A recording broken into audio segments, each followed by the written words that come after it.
carburetor settings. That's silly. Anyways, hey, we're looking at the CT, and all these clones have pretty cheap carburetors like this one. And usually what I see people complain is that they stutter a bit and they don't rev properly.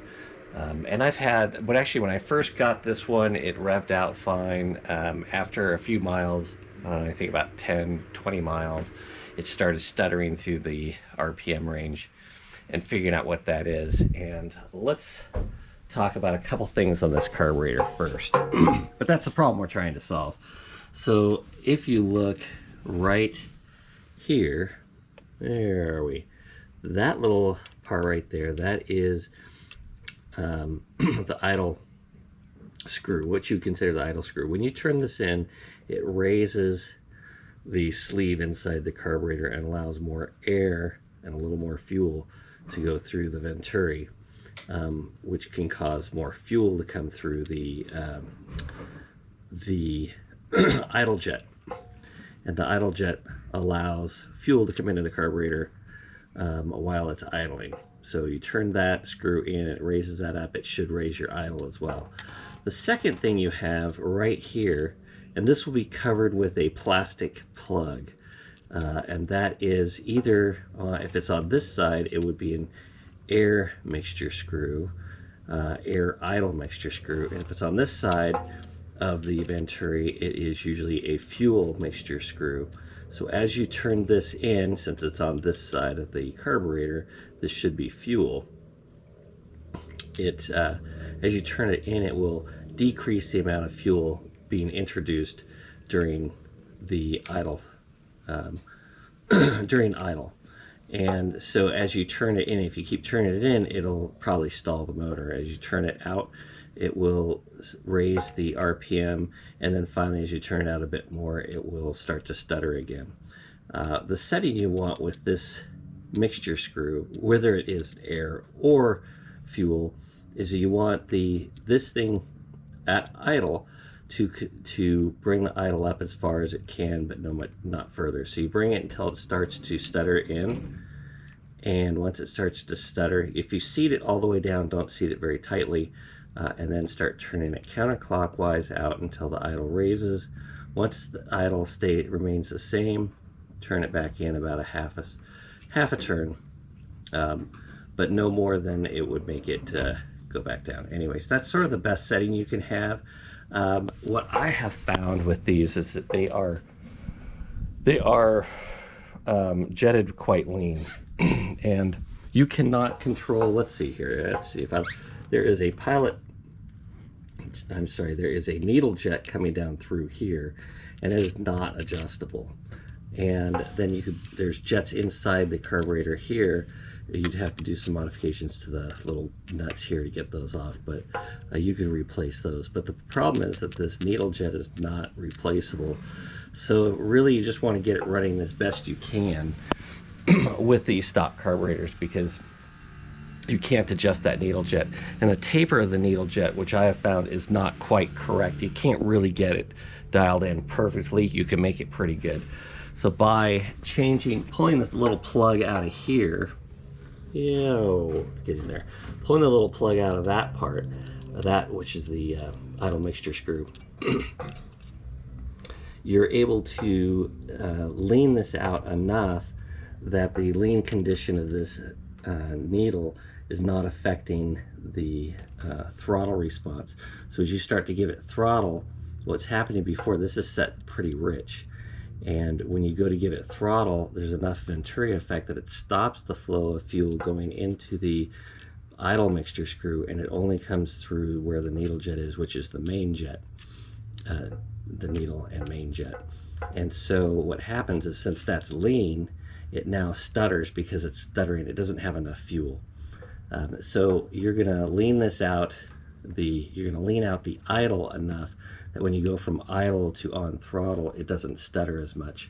And you can get it pretty close, and then the motor will seem fine and nice and smooth. With the stock carburetor, that's about the best you can do. We've ordered a new one, so let's get that one tuned. We'll find it. It isn't here yet, so as soon as it gets here, that should be in about 2 seconds. Alright guys, hey, today we're going to do a little test. While we're doing all this talk about maybe changing the carburetor and stuff like that, and I've had a lot of requests to say, hey, can we do some speed tests on this bike? Just to kind of get an idea before the carburetor, after the carburetor. I think people want sort of stats of before any mods and then on. And I've got some speed tests that I've done right away, but the bike seems to break in as well during this time, so some of these speed tests would probably be different if you just left the bike stock. But the bike stock had such low gearing that you just wind it out right away at about 40 miles an hour, according to GPS. According to the speedometer, which is in kilometers and miles per hour, we were getting about 85, 90, and then as it got broken in, maybe 100 kilometers per hour, which is about 62, something like that. And I have made some changes, so the tires have come off and I put bigger tires on there. The speedometers run off the front wheel, so it doesn't have anything to do with gearing as far as the reading of the speedometer and how far off that is. It's tremendously off, by the way, because even though it was saying 100 kilometers per hour and 62-ish miles an hour, that was actually reading on GPS about 40, 45, something like that. I did another speed run that showed 51 miles an hour at 100 kilometers an hour. I think it was 110 kilometers an hour with these tires on it, which are a lot larger. So that's all run off the front wheel. So the larger the front wheel, the slower the indicated speed should be. So it's really off stock. Anyways, long story short, we're going to do some speed tests. And if I can get onto my phone here, the app that I'm using on my phone is this one, which I forgot what it's called. So GPS speedometer. And it does a couple of cool things. Analog speedometer. You can go to a digital speedometer and you hit start and it logs your speed. It'll track your top speed, average speed, the distance you traveled, the altitude, things like that. So I'm going to go out and give this a test. We'll see how fast it goes. It's with the new tires on it and no changes to the carburetor yet. Let's get this app open and we're going to press start here. And it is now calculating my speed. Here we go, 0. It is ready to go. And we are going to let that run. Alright, look at that. It changed for me. Whew, you want to see where if I give it gas slowly, like right there, it's like bogging out, or not bogging out, but it's stuttering. If I give it full throttle, it doesn't stutter. Here we go. Go for a little speed test here. Hopefully the light's staying green for me. And a red light coming up. But I'll give you guys an idea of what that speedometer's saying, and then we'll come back and we'll check out what that GPS says, because that'll be the truth. Right now we're up to like 90 kilometers an hour, which should be right around 60, but that's very optimistic. There we go. We got a long stretch now.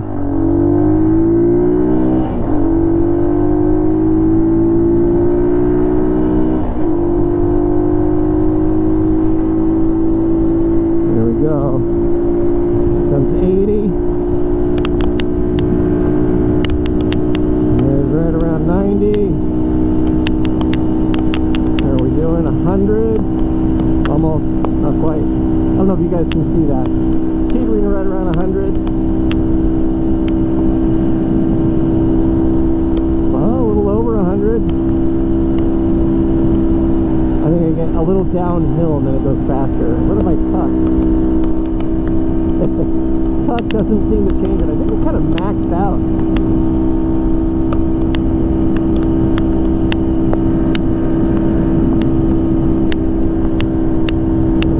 Over 100 kilometers an hour. Let's see what that looks like. There's 110. Alright guys, that was 100 and maybe 9 kilometers an hour going that direction.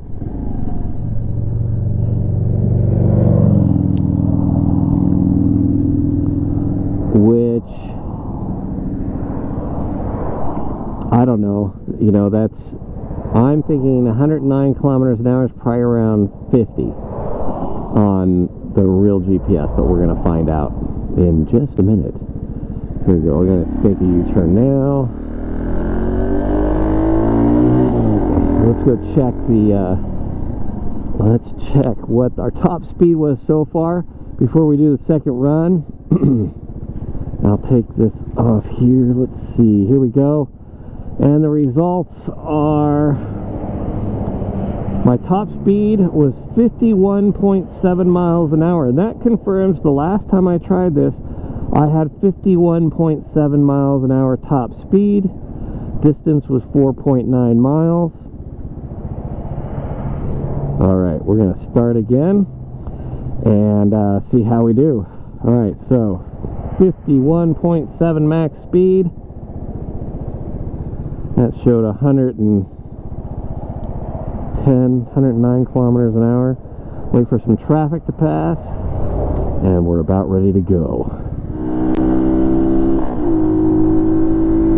There we go. Already up to 80, and up to 100.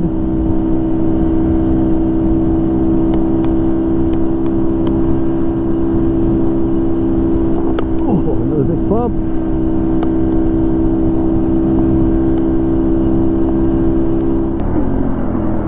But 110, and I think we're hitting the rev limiter there. Uh-oh.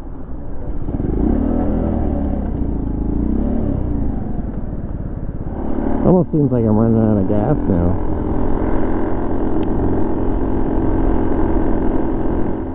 Yeah, it feels like I'm running out of gas now.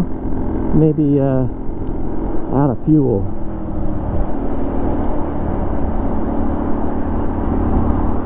We'll check it out, and I'll get right back to you. Let's check out, see what that speed was, because that seemed like it was maybe a mile an hour faster. And we'll get to that phone app, and we see that 53.7 miles an hour. That's the top speed. So I was thinking I was running too much fuel through it. What was the problem here is I actually ran it out of gas on that trip. Let's see if I can get my flashlight going here. If you can see down in there, it is empty. So when I came to a stop, basically it flushed a little bit more fuel to the front, and it got some fuel in there so I could ride home. Whew, totally empty. Well, that wasn't that many miles on that tank of gas. I think that was probably like 30. So that's not very good fuel economy, but hey, we'll take a look at that too. But ran it out of gas. As we're getting that carburetor, carburetor came in today. Here's the box. It says Ice Bear ATV, and then had a card in there from CajunMaddogs.com with an envelope from Adam's Vintage Motorcycles. I don't remember who I bought it from. One of those three. Anyways, the parts that I got, here we go. I unboxed it. So here we got the carburetor. There's a gasket, intake manifold.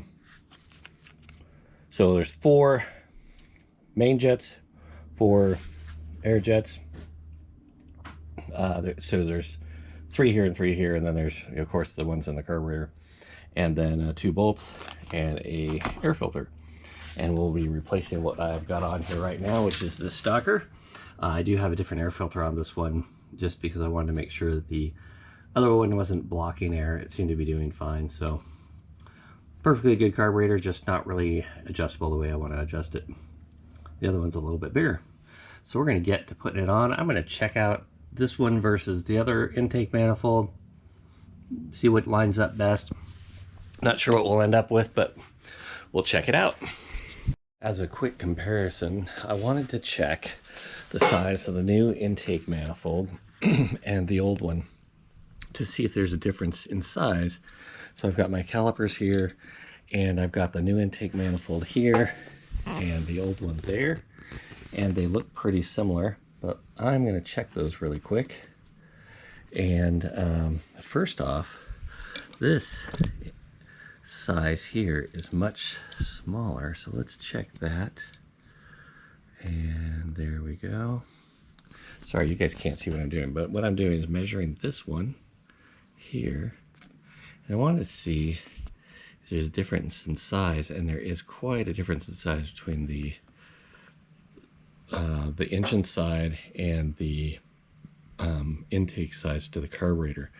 And then I'm going to check this side, and I'll notice that there's quite a bit of difference here as well.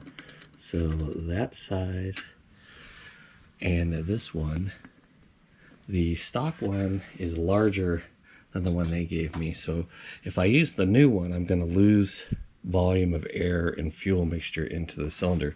So I won't use the new one. I will use the stock one. And I lose a lot because this size is so much smaller. So I also noticed that the gasket they gave me is even smaller than the side for the engine. So we won't be using that. We'll use the stock one and we'll go from there. Okay guys, I have the carburetor on. Let me kind of walk through a couple of things. One, the throttle cable comes straight in on this one, and I couldn't use the bent one because it's permanently seated in the other carburetor, the top of the carburetor. This one unscrews, so I probably could buy another one that has a bend in it, and I'll look for that. But right now I just have it going over the top of the bike like that and in. Second thing is this intake line for the gas is so much larger. It's amazing. I mean, it's just huge, but it did fit over. So we've got the gas line on there. I did use the old intake manifold, and I used the old intake manifold bolts because the bolts they gave me were like not even long enough to go through any of the flanges. Kind of funny. Anyways, so it's got the stock jets that came in it, and I got the gas hooked up. We've got gas in it, and we should turn it on, and I just press that start button. Ooh. That's about right. Idle's a little low. Let's turn the idle screw up a little bit. That's good. That's running. All right, that's fantastic. The other thing I would mention, let me turn this off. The other thing I would mention is I had to run the throttle cable up as high as it could go here and as far out as it would go here, and I still have a little bit of slack in it. So the throttle cable, the stock throttle cable is a little bit long compared to the what probably was needed for the new one, but I could make a little probably adapter on this end, which I'll probably do, just a little bit longer flange there so I can have a little bit of adjustability. Other than that, I'm probably going to get a 90-degree thing here so I can run the throttle cable this way. And for now, it's just going to run that way, and we'll have to test it out. And we'll put the new air filter on it, if I can grab it. Came with a uni filter. We'll put that on, and we'll give it a test ride. This is number 2 on this kind of the speed run, and so we've got a new carburetor on there with a uni filter. I have a video just before this that showed how we installed that, and it seems to run perfect. Let's go take it out for a ride, and we're also going to see how fast it'll go. It's not, I haven't changed the gearing, so it's not going to go much faster, I don't think, but I figure it's going to be a lot smoother in the RPM range, and top speed will probably be a little bit higher because it'll rev out a little bit more, but that's probably about it. Let's go see what happens. We find ourselves right back where we started from to do second speed test. Here we go. I'm going to start that up now, and we're going to get started. Get out on this road and see how fast it'll go. We got a little bit of wind today, so there's going to be a difference in which direction we're headed, but I'll give it a shot here in a sec.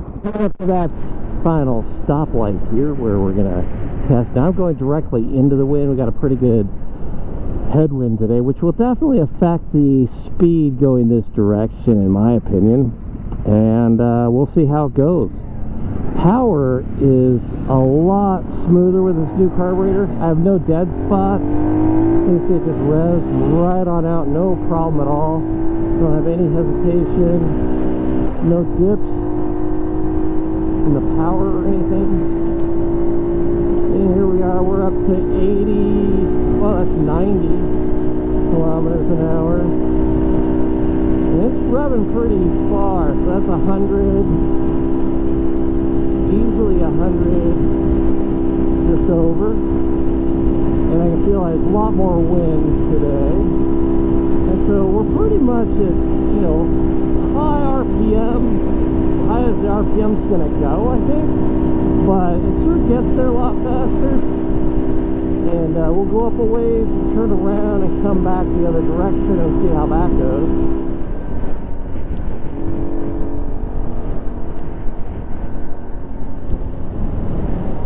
Alright guys, gonna make a U-turn here, and we'll give it a shot in the opposite direction, and then we'll be able to see what our final speed was. And we make the U-turn.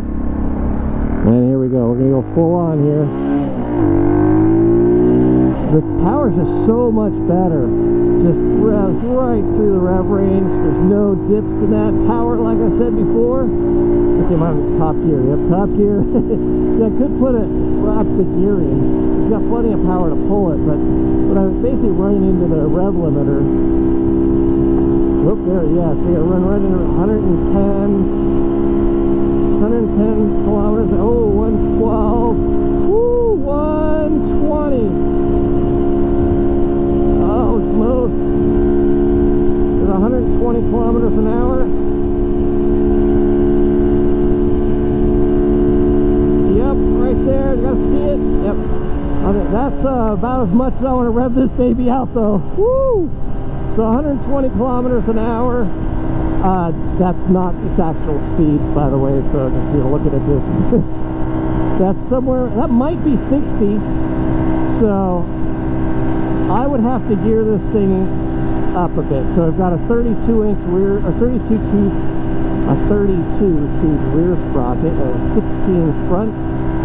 So if I put the 17 tooth on the front, it'll definitely go faster. But you know, it might be better just to have the power, because when am I really needing to go that fast? But that's the speed run there, and appreciate you guys checking it out. Get out of the way, all these folks, and let's check that out. All right, here we go. Good spot to pull over, and here we go. All right, let's check it out. Turn this baby off, and in here, and here we go. What is our top speed there? And here we are. 56.7 was the top speed, guys. There we go. There we have it. There's really no lying about that. 56.7. We're at 51.7. So, you know, we're running into RPM. We just can't go any faster with this RPM. So that's about that. Well, there you guys have it. There is the CT70 with a 125 motor in it. That's a Lipen motor, whatever they call it. Got the new carburetor on it, air filter, and much larger tires.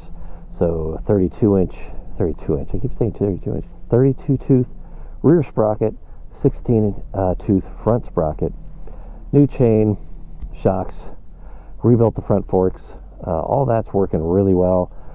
Bike is super smooth. So the carburetor, not getting much more speed. I'm getting 5 miles an hour faster, but it's much smoother. It's much quicker off the line, and the power band is just smooth and linear throughout the power band, which makes it, the carburetor has like definitely been the best upgrade so far. Just gets rid of that stutter, which is really difficult to get rid of in the original carburetor, because there's not enough adjustability in the slide and the needle. The needle jet is just not adjustable, and so basically it just starts to run out of fuel as you get on the gas. With this, you can adjust everything. I ordered this, and they set it up from the factory with the right jetting and all of that. So I just basically had to bolt it on and go, and so I made no adjustments to that, and it's working perfectly. Really cool. The top speed there again was, let's take a look at that. GPS findings on it was 56.7 miles an hour. I did about 9.4 miles in that run, and it ran perfect. So fantastic. Lots and lots of fun. Anyways, hey, if you enjoyed this, hit that like button. You could be the first person to hit that super like button. I've never even tried that. There is a super like button down there. Boom! And if you haven't already done so, hit that subscribe button and leave a comment that just says, hey, appreciate it. Talk to you soon. Bye-bye.